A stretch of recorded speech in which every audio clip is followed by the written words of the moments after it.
मेरे प्यारे विद्यार्थी, आपका बहुत बहुत स्वागत अभिनंदन आपके चहते YouTube चैनल करियर पत्र बिहार सर के साथ। आप सबको प्रणाम, नमस्कार, जय हिंद। आप सभी लोग दोनों हाथ जोड़कर अपनी मां के चरणों में प्रणाम करेंगे। आज यूपी स्पेशल में मैं आपके लिए जो विशेष महत्वपूर्ण तथ्य लेकर आया हूं, जो एग्जाम के दृष्टिकोण से बहुत महत्वपूर्ण है। ये आपके एग्जाम में आने वाले हैं।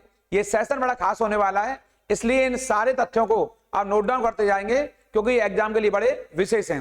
मैं आपको लिए चलता हूं आपके चहेते प्लेटफॉर्म, यही पढ़ाई की पंचायत पर, और मैं यहीं आपसे बात करूंगा और मैं बताऊंगा आपको ये जो सेशन है हमारा, ये यूपी स्पेशल का जो चल रहा है इस समय, ये यूपी स्पेशल का सेशन है हमारा, बड़ा खास है। और इसमें जो मैं आपके लिए चीजें लेकर आया हूं बहुत महत्वपूर्ण है वो आपके लिए। यहां पर ये यूपी स्पेशल पार्ट है हमारा और ये टॉपिक यही रहेगा। इन सबको नोट डाउन करते जाएंगे, क्योंकि ये बहुत खास और महत्वपूर्ण आपके लिए इंपॉर्टेंट फैक्ट्स हैं। जैसा कि आप देख रहे हैं यहां पर, यूपी में 0 से 6 वर्ष के आयु के निराश्रित और परित्यक्त बच्चों, परित्यक्त मान होता है छोड़े हुए, परित्यक्त पे ये परित्यक्त थोड़ा सा मिस्टेक हो गया वहां से, परित्यक्त बच्चों के लिए पोषण गृह योजना, ये वाला किस नगर में स्थित है। यानी कि पूछ रहा है वो कि यूपी में जो निराश्रित बच्चे हैं, जो परित्यक्त बच्चे हैं, उनके लिए जो पोषण गृह योजना चल रही है वाली, ये किस नगर में है। तो सही उत्तर है इसका, ये लखनऊ में चलने वाली योजना। यानी पोषण गृह योजना का मतलब होता है बच्चों के लिए। आप जानते होंगे आखिर बच्चों के लिए पोषण क्या चाहिए। माताओं के लिए, बच्चों के लिए विशेष तौर पर पोषण की आवश्यकता होती है। ऐसा न्यूट्रिशन जिसमें आयरन भी हो, विटामिन भी हो, खनिज भी हो, सारे, और ये हमें किससे मिलेंगे, सब्जियों से मिलेंगे और अच्छे आहार से मिलेंगे, उस आहार से जो कि पौष्टिक होगा। मैंने पिछले एक वीडियो में बताया आपको कि पौष्टिक आहार के लिए दूध बहुत जरूरी है, क्योंकि दूध को संपूर्ण आहार माना जाता है। ये लखनऊ में ये आपका बनाया गया, आपका इसे पोषण गृह नगर भी कहा जाता है, क्योंकि सबसे पहले इसको लखनऊ में आरंभ किया गया। इसलिए नोट डाउन कर लेंगे, ये बहुत महत्वपूर्ण और इंपॉर्टेंट क्वेश्चन है आपके लिए। इस क्रम में आपको बताऊंगा सेकंड क्वेश्चन, उत्तर प्रदेश नहीं बल्कि संपूर्ण देश में, पूरे भारत में ये 14 नवंबर है, इसको किस नाम से मनाया जाता है। 14 नवंबर वाला दिन दिखाई दे रहा है आपको, आखिर ये किसके तौर पर मनाया जाता है, ये क्यों हमारे लिए महत्वपूर्ण है। क्या ये स्वतंत्रता दिवस है, क्या ये नारी दिवस है, या मजदूर दिवस है, या बाल दिवस है वाला। तो ये जो आप जानते हो 14 नवंबर को हमारे यहाँ पर बाल दिवस के तौर पर मनाया जाता है। किसके तौर पर मनाया जाता है, बाल दिवस के तौर पर मनाया जाता है। बाल दिवस बहुत महत्वपूर्ण है और आपको जानना चाहिए बाल दिवस जो मनाया जा रहा है वो किनके लिए मनाया जा रहा है। तो आप जानते होंगे जो भारत के पहले प्रधानमंत्री पंडित जवाहरलाल नेहरू, कौन, पंडित जवाहरलाल नेहरू, आपके हैप्पी बर्थडे यानी इनके जन्म दिवस के उपलक्ष्य में आपको जानना चाहिए 27 मई, यहां पर 27 मई को 1964 में आपकी मृत्यु हुई यहां पर। और इसके बाद पहली बार हमारे यहां पर बाल दिवस जो मनाया गया है वो कब मनाया गया, आपका 14 नवंबर 1964 को ही मनाया गया है पहला बाल दिवस। क्वेश्चन आएगा कि पहली बार बाल दिवस किस वर्ष मनाया गया है, तो 1964 में, यानी कि जिस वर्ष पंडित जवाहरलाल नेहरू की मृत्यु हुई है उसी वर्ष पहली बार बाल दिवस मनाया गया है। और पंडित नेहरू को चाचा नेहरू के नाम से भी जाना जाता है, क्योंकि आप बच्चों से विशेष प्रेम करते थे और बच्चों के प्रति आपका बड़ा लगाव था, इसलिए बच्चे आपसे विशेष तौर पर चाचा नेहरू कहा करते थे। आपने हमेशा बच्चों के अधिकारों की वकालत की, बच्चों की शिक्षा को लेकर के, बच्चों के विकास को लेकर के हमेशा पंडित नेहरू ने पहल की, इसलिए बच्चे प्रेम से इन्हें चाचा नेहरू कहते हैं। एक बड़ा महत्वपूर्ण प्रश्न यहाँ पर आपके एग्जाम में जो आ सकता है वो ये कि अभी हाल ही में वीर बाल दिवस चर्चाओं में, वीर बाल दिवस चर्चाओं में, मैं अक्सर चर्चा कर रहा हूं वीर बाल दिवस, ये चर्चाओं में, आखिर वीर बाल दिवस हमारे यहाँ जो क्यों चर्चाओं में आपके, तो वीर बाल दिवस आप बताएंगे। ये एक नया क्वेश्चन है हमारे एग्जाम में आने वाला।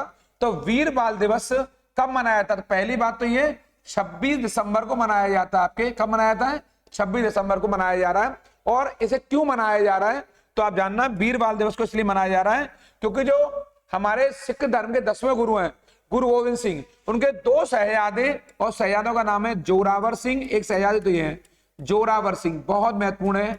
ये वो शहजादे जिन्होंने हंसते हंसते प्राणों की आहुति दी, और दूसरे शहजादे हैं फतेह सिंह। इन दोनों को, ये दोनों को औरंगजेब, मुगल शासक औरंगजेब के शासनकाल में दीवार में जिंदा चिनवा दिया गया, जोरावर सिंह जी को और फतेह सिंह जी को। ये दोनों साहिबजादे हैं किनके, सिख धर्म के 10वें गुरु गुरु गोविंद सिंह के, उनके पुत्र हैं। इन दोनों को दीवार में जिंदा चिनवा दिया गया, इन्होंने शहादत दी शहीदी दिवस मनाया जाता है आपकी स्मृति में 26 दिसंबर को यहाँ पर प्रतिवर्ष हमारे यहाँ पर इसको वीर बाल दिवस के तौर पर मनाया जा रहा है। और पहली बार जो मनाया गया ये पिछले वर्ष यानी 2022 में मनाया गया है और इस बार भी अभी मनाया गया 2022 में इसको पहली बार वीर बाल दिवस के तौर पर मनाया गया हमारे यहाँ पर। और अभी 26 दिसंबर अभी यानी जब मैं बात कर रहा हूं आपसे अभी दूसरी बार मनाया गया 26 दिसंबर को, इसको याद कर लेंगे। अगर बाल दिवस आएगा तो 14 नवंबर मारेंगे पंडित नेहरू। अगर वीर बाल दिवस आएगा तो आप बताएंगे जोरावर सिंह और फतेह सिंह जो कि गुरु गोविंद सिंह के साहिबजादे रहे, दोनों पुत्र रहे जिन्हें औरंगजेब ने जिंदा चिनवा दिया दीवार में। इस क्रम में आप देखेंगे अगला महत्वपूर्ण क्वेश्चन, गोरखपुर में स्थित ये राहुल सांकृत्यायन संस्थान बना हुआ है, यहाँ पर कहां पर बना हुआ है? तो पहला प्रश्न तो यही है कि राहुल सांकृत्यायन संस्थान कहां बना हुआ है। अब वो पूछ रहा है हमसे ये किन दुर्लभ वस्तुओं के लिए प्रसिद्ध है? क्या ये पुरातत्व के लिए है, क्या ये हस्तशिल्प एवं कला के लिए है, क्या ये चित्रकारी के लिए, या मोहरे या मुद्रा पात्र या सिक्कों के लिए जाना जाता है? मुद्रा पात्र के लिए, मुद्रा पात्र या सिक्कों के लिए जाना जाता है। तो इसका जो सही उत्तर है वो उत्तर है इसका आपके ये मोहरों और ये मुद्रा पात्र और सिक्कों के लिए जाना जाता है। कौन? जो राहुल सांकृत्यायन संस्थान है, बहुत महत्वपूर्ण है। आपके मन में विचार आ रहा होगा कि पहली बात तो मैंने कहा है यूपी स्पेशल चल रहा है, ये बहुत महत्वपूर्ण क्लास है, इसको लाइक शेयर करना बिल्कुल नहीं भूलेंगे। जिन विद्यार्थियों ने हमारे इसको सब्सक्राइब नहीं किया है वो तेजी सब्सक्राइब कर लीजिए, कमेंट करना बिल्कुल नहीं भूलें क्योंकि ये एग्जाम वाली क्लास है, आपको 100% सफलता मिलने वाली है। यूपी स्पेशल मैं आपको 40 दिन तक निरंतर कराता रहूंगा और जो करा रहा हूं इन प्रश्नों से बाहर एग्जाम में आने वाले नहीं है। मैं इसमें विश्लेषण भी कराऊंगा, अभी मैं प्रश्नों के माध्यम से करा रहा हूं, फिर कुछ तथ्यात्मक तौर पर कुछ पॉइंट लिखाऊंगा और वो 200-250 पॉइंट होंगे, उनसे बाहर हमारे एग्जाम में कोई क्वेश्चन नहीं आएगा, सारे प्रश्न वहीं से आएंगे। इसे तेजी से इसको सब्सक्राइब करके और अन्य बच्चों तक फैला दीजिए, जहां तक आपकी पहुंच सुनिश्चित है वहां तक। आप देखेंगे कि राहुल सांकृत्यायन को आखिर क्या और कहा जाता है। तो मैंने इनके बारे में थोड़ा सा आपके लिए कुछ बहुत मजेदार तथ्य निकाला है जिसको आपको रटना है। यहां से ये बड़ा मजेदार तथ्य है इनकी जिंदगी के बारे में। सैर कर दुनिया की, ये सैर कर दुनिया की गाफिल जिंदगानी फिर कहां। बहुत मजेदार है क्योंकि विद्यार्थियों बड़ा भारी प्रेशर है हमारे इस समय। सैर कर दुनिया की गाफिल जिंदगानी फिर कहां, जिंदगी कर कुछ रही तो नौजवानी फिर कहां। ये बहुत वंडरफुल, यानी जीवन काल में जिंदगी को एकदम जिंदा दिली से जीना है, ऐसे नहीं जीना है, आपको घुट-घुट कर नहीं जीना है, खुशहाल तरीके जीना है। इन लाइनों को याद करेंगे, ये राहुल सांकृत्यायन की लाइन है आपके। और आप जानते हैं आपका जो मूल नाम है वो केदारनाथ पांडे रहा, यानी कि राहुल सांकृत्यायन का जो मूल नाम है वो केदारनाथ पांडे है। और आपकी प्रसिद्ध पुस्तक है मेरी जीवन यात्रा, जिसे घुमक्कड़ी के तौर पर भी जानते हैं। क्या जानते हैं? जिसे घुमक्कड़ी के तौर पर भी जानते हैं। यानी आपने बचपन में इनकी एक किताब पढ़ी होगी घुमक्कड़ी नाम की। यानी इन्होंने जब लोग एक गांव से दूसरे गांव में जाना पसंद नहीं करते थे उस समय आपने 36 देशों का भ्रमण किया। ये बहुत बड़े 36 स्थानों का भ्रमण कर गए आपके। इनकी यात्रा बड़ी दूर दूर तक रही आपके। और आपने श्रीलंका में जाकर के बौद्ध धर्म को ग्रहण किया। कहां किया है? भारत में नहीं, श्रीलंका में जाकर बौद्ध धर्म ग्रहण किया। और आपके बचपन का नाम का केदारनाथ पांडे, बहुत महत्वपूर्ण है। और आपका जन्म जो हुआ है वो कहां हुआ है? वो आजमगढ़ में हुआ है। कहां हुआ है? आजमगढ़ में आपका जन्म हुआ है। ये कुछ मैंने आपको इनके बारे में स्पेशल कुछ बातें बता दी हैं। ये राहुल सांकृत्यायन का सैर कर दुनिया की गाफिल जिंदगानी फिर कहां, जिंदगी कर कुछ रही तो नौजवानी फिर कहां, ये इन्हीं का है। और इनकी किताब का नाम है मेरी जीवन यात्रा। ये शुरू से लेकर अंत तक अपने जीवन की यात्रा को इस पुस्तक में स्पष्ट करते हैं। घुमक्कड़ी का संबंध राहुल सांकृत्यायन से और इनका मूल नाम है केदारनाथ पांडे। इन्हें बाद में राहुल सांकृत्यायन नाम से जाना गया। इस क्रम में जो अगला प्रश्न है आपके लिए वो ये प्रश्न है, रामायण के रचयिता महर्षि वाल्मीकि कौन? महर्षि वाल्मीकि का आश्रम उत्तर प्रदेश में कहां पर है? चूंकि मैं यूपी स्पेशल पढ़ा रहा हूं, क्या वो वाराणसी में है, क्या बिठूर में, चित्रकूट में या अयोध्या में? आखिर ये आश्रम कहां स्थित है? तो आपको जानना चाहिए महर्षि वाल्मीकि भारत की बहुत बड़ी संपत्ति, आपका आश्रम बिठूर में स्थित है। कहां स्थित है? आपका आश्रम बिठूर में स्थित है। अब प्रश्न है कि बिठूर कहां है? तो बिठूर आपके कानपुर में। कहां पर पता है? बिठूर आपके कानपुर में स्थित एक स्थान है, बहुत महत्वपूर्ण। ये वही बिठूर है जहां पर नाना साहेब, ये रहा नाना साहेब, यहां पर आपकी कर्मस्थली और यहीं पर तात्या टोपे की जन्मस्थली यहां पर तात्या टोपे, और यहीं पर हमारी वीर ऐसी बेटी जिसने भारत को परचम लहराया, और नाम क्या उनका, रानी लक्ष्मीबाई। रानी लक्ष्मीबाई, आपने यहां पर अपना बचपन बिताया। रानी लक्ष्मीबाई ने आपका जो बचपन है वो यहीं पर बीता, किनका, रानी लक्ष्मीबाई का, क्योंकि तात्या टोपे ने आपको कहीं ना कहीं अपना नेतृत्व दिया आपके यहां पर। रानी लक्ष्मीबाई का खूब लड़ी मर्दानी, वो तो झांसी वाली रानी थी, कहां पर, बिठूर में। और नाना साहब जो 1857 का विद्रोह रहा है उस क्रांति के बड़े नायक रहे, और तात्या टोपे ने 1857 के विद्रोह में बड़ी भूमिका निभाई है। एक बात और महत्वपूर्ण यहां पर, महर्षि वाल्मीकि का एक नाम है बड़ा पॉपुलर, उन्हें बोलते हैं रत्नाकर। रत्नाकर, यहां पर रत्नाकर डाकू कहा जाता है, इनके बारे में कहा जाता है कि प्रारंभिक दिनों में डाकू थे और बाद में ये क्या बन गए, महासंत बन गए, महर्षि वाल्मीकि। और आपने संस्कृत में रामायण को लिखा है। किस में लिखा है, संस्कृत में लिखा है रामायण को। बाद में इसी संस्कृत का बाद में अवधी भाषा में एक बहुत बड़ा अनुवाद आपके गोस्वामी तुलसीदास जी ने रामचरितमानस किया है। रामचरितमानस नाम से किया है, रामचरितमानस अवधी भाषा में किया है गोस्वामी तुलसीदास जी ने। तो आपका कहां पे कहां संबंध है, आपका बिठूर से संबंध है। बिठूर कहां है, कानपुर में, और इन्हीं का नाम है रत्नाकर, जो कि कहा जाता है शुरुआत में डाकू थे और बाद में ये ब्रह्मर्षि बन गए। ये बहुत बहुत आपके लिए महत्वपूर्ण है। इस क्रम में अगला क्वेश्चन है, नवाब जो वाजिद अली शाह है वो किस इमारत में नर्तकियों को, बहुत बड़े अय्यास हुआ करते थे, बहुत बड़े विलासी जीवन जिया करते थे, कौन, नवाब वाजिद अली शाह। ये अवध के अंतिम नवाब भी हैं। क्या ये फिरंगी महल में, क्या परीखाना महल में, खास महल में, या काका महल में? जो नर्तकियां नृत्य करती थी, मैंने कहा अय्यास थे, बहुत बड़े विलासी थे, लग्जूरियस लाइफ जीते थे। और ये व्यक्ति कौन है, ये अवध का अंतिम नवाब है। कौन है ये अवध के अंतिम नवाब है। अवध के ये अंतिम नवाब है। क्या नाम है इनका, वाजिद अली शाह। थोड़ा इनके बारे में बता रहा हूं, अंतिम नवाब है ये, जो कि मैंने आपके लिए बता दिया, बहुत बहुत महत्वपूर्ण है आपके। ये नवाब हैं, यहाँ के आपके अंतिम नवाब हैं। और एक परीखाना महल में यहाँ पर नर्तकियां नृत्य करती रहती थी, डांस करती रहती थी, और उस डांस में डूबे रहते थे। तो आपको जानना चाहिए, जब अंग्रेजों ने यहाँ कुशासन के आधार पर, किसके आधार पर, कुशासन के आधार पर अवध को मिलाया, आपके कब, वर्ष 1856 में, 1856 में मिला लिया। और मिलाने वाला कौन था, लॉर्ड डलहौजी।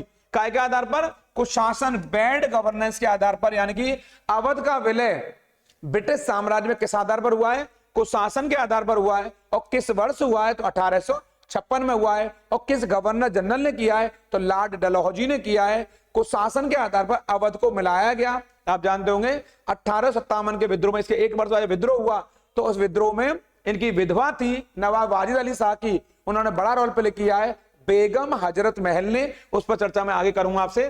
तो अवध का अंतिम नवाब कौन है, वाजिद अली शाह। और आप जानते होंगे इसको डलहौजी की विलय की नीति के अंतर्गत कुशासन के आधार पर ब्रिटिश साम्राज्य में मिला लिया गया, विलय कर लिया गया। और इसका उत्तर क्या, नर्तकी कहां डांस कर रही है, परीखाना महल में। इस क्रम में अगला क्वेश्चन है हमारा, यूपी के लोकायुक्त, बहुत अच्छा क्वेश्चन है, लोकायुक्त और लोकपाल। पहला प्रश्न है, लोकायुक्त क्या करते हैं, ये भ्रष्टाचार पर नियंत्रण रखने का काम करते हैं। क्या करते हैं, तो इनका कार्यकाल कितना है लोकायुक्त का, क्या इनका कार्यकाल आपका ये रहा, 5 वर्ष का है, या 6 वर्ष का है, या 7 वर्ष का, या 8 वर्ष का। लोकायुक्त एक पद है हमारे यहाँ जो भ्रष्टाचार पर रोक लगाने का काम करता है। तो इनका कार्यकाल ये 8 वर्ष कर दिया गया आपके यहाँ से कार्यकाल। ये 2012 से हुआ है। अभी इस समय लोकायुक्त का कार्यकाल कितना है, 8 वर्ष का है। और अगर कहा जाए वर्तमान समय में यूपी के लोकायुक्त कौन है, तो आप बताएंगे संजय मिश्रा। इस समय संजय मिश्रा इस समय यूपी के लोकायुक्त हैं। जस्टिस कर देना, क्योंकि आप न्यायाधीश हैं, ज्यादातर न्यायाधीश व्यक्ति इस पद में बनाए जाते हैं। ये इस समय वर्तमान में यूपी के लोकायुक्त हैं।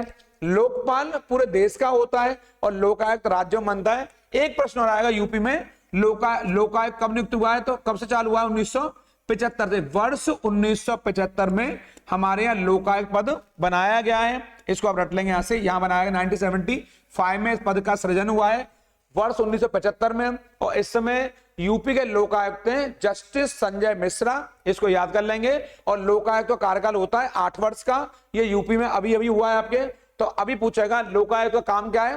भ्रष्टाचार पर ये अंकुश लगाने वाला एक पद है, बहुत महत्वपूर्ण पोस्ट है, और इस पद को कौन धारण कर रहे हैं? संजय मिश्रा जी। इसको रटकर जाएंगे यहां से। इस क्रम में अगला क्वेश्चन है आपके लिए, यहां पर जो मैंने बनाया है क्वेश्चन आपके लिए, अगला क्वेश्चन ये है आपके यहां से कि जो निम्नलिखित कौन सुमेलित नहीं है, कौन सा एक गलत है, कौन सही नहीं है, जोड़ा बताना है आपको। लखीमपुर खीरी नक्काशीदार कास्ट के लिए, खुर्जा मृतिका शिल्प के लिए, मेरठ खेलकूद सामान के लिए, और जलेसर ढलवा घंटियों के लिए। प्रश्न ये है कि आखिर कौन सा इनमें सही नहीं है? तो आप बताएंगे जो लखीमपुर खीरी है ये वाला, ये कास्ट नक्काशी कास्ट शिल्प के लिए नहीं है, इसका ये गलत उत्तर है। खुर्जा में मृतिका शिल्प होता है या कांच के मिट्टी के बर्तन मिलते हैं, एक मृतिका माने कांच के मिट्टी के बर्तन, और मेरठ में खेलकूद का सामान मिलता है, जलेसर में ढलवा घंटियां बनती हैं। तो ये तीनों जोड़े बिल्कुल सही हैं। तो गलत उत्तर क्या है इसका? ये वाला।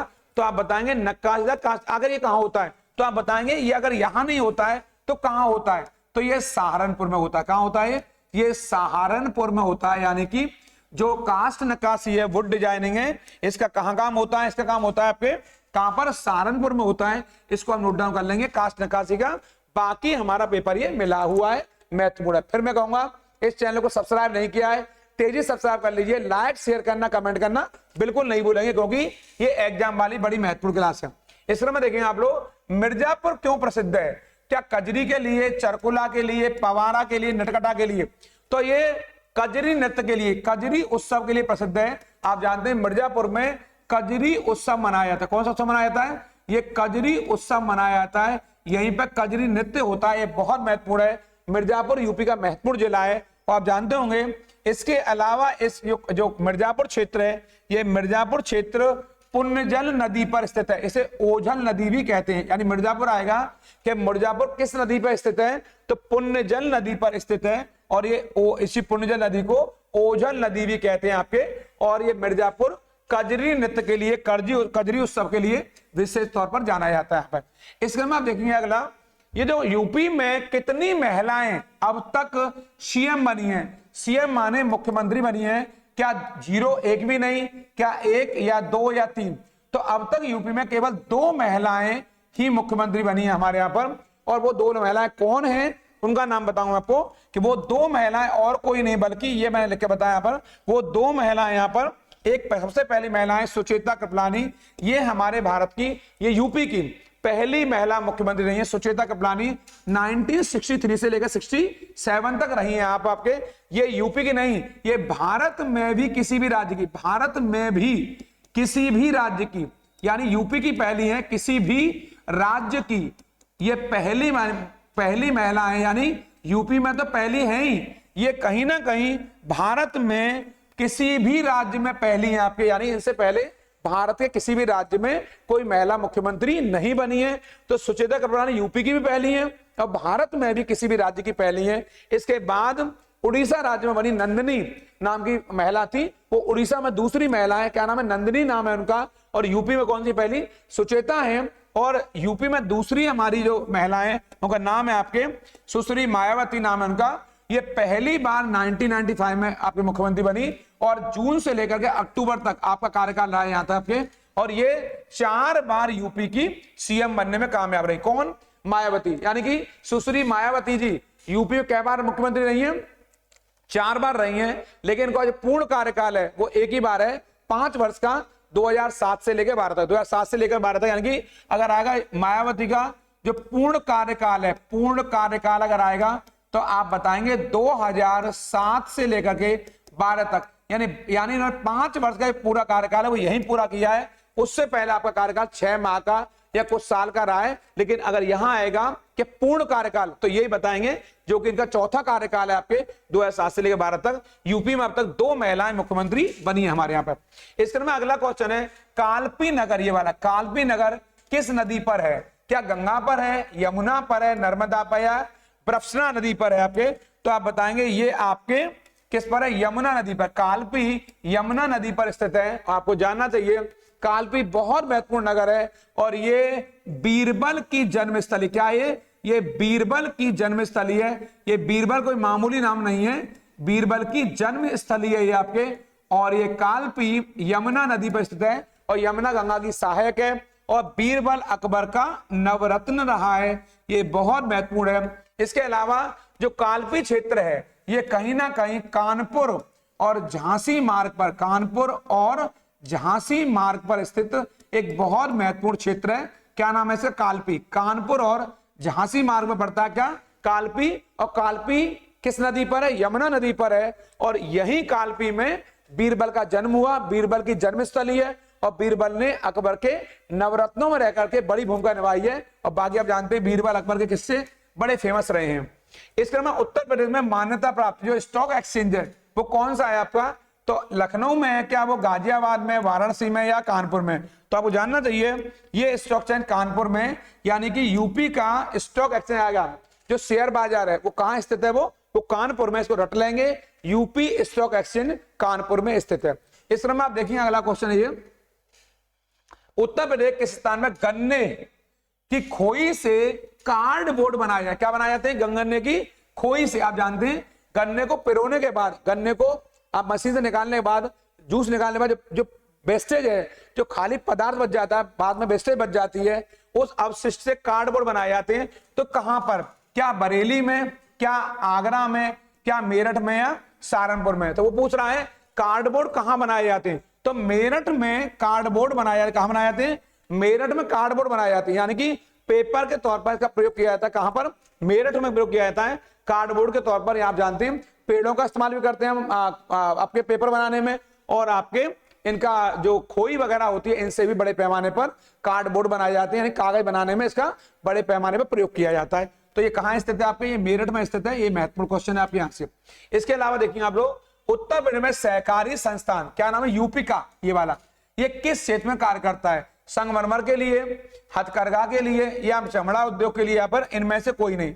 तो अगर सही उत्तर है आपका ये वाला, ये चमड़ा उत्पादन के लिए जाना जाता है। कौन आपके? एक नाम है यूपिका। तो प्रश्न है यूपिका का मतलब क्या है? तो यूपिका का मतलब है यहाँ पर उत्तर प्रदेश। उत्तर प्रदेश ये हो गया आपके। और आई से क्या है? Industrial corporation association. यहाँ पर इंडस्ट्रियल यहां पर कर लेंगे, इंडस्ट्रियल ये वाला ये कर लेंगे आपके यहां से।